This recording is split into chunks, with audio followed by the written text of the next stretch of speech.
Такое чувство, что нынешняя американская администрация не дает покоя глупая шутка 30-летней давности. В четверг США ужесточили режим санкций.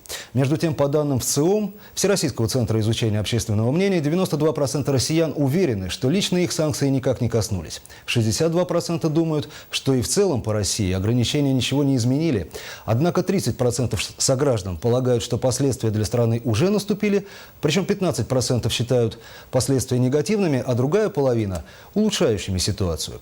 А вот как отразится на жителях Якутии ответная продовольственная эмбарго России, выяснял Виталий Абрамов. По данным Росстата, в Якутию завоз мяса осуществляется из 7 регионов страны, в основном из Москвы.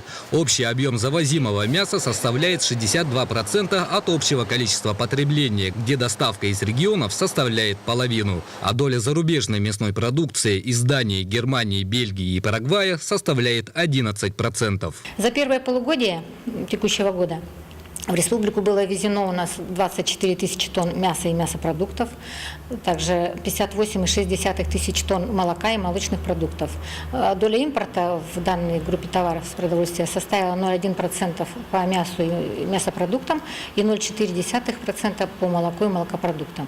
Что касается остальной группы продуктов, то их доля импорта из-за рубежа ничтожна, кроме фруктов и ягод. Но они в основном импортируются из стран Таможенного союза и Китайской Народной Республики. Так что бояться нечего. Наши южные друзья пока не беспокоятся по этому поводу.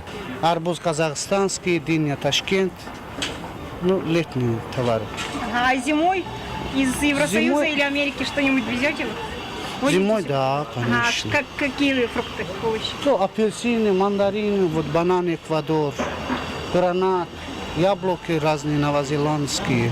Но вместе с тем, в центральных СМИ, в основном либеральных, начинается ажиотаж по поводу дефицита продовольствия. Бедные мы, россияне, перестанем кушать рябчиков с ананасами, фуагру и выращенную в неволе европейскую рыбу. Эксперты в вопросе обеспечения нас продуктами питания уверены, что все взаимозаменяемо. Пострадают разве только гурманы-радикалы. Все ждали, когда мы вступим в ВТО, и что все подешевеет, весь импорт станет дешевле, будет iPhone даже тот же будет стоить, как в Америке, $500. Ну, как бы этого не произошло. Зря мы вступали в ВТО, столько лет ждали. Как бы лучше переходить на наше все, на свое. Восстанавливать. Раньше мы как бы кормили полмира бесплатно, можно сказать, всю Африку.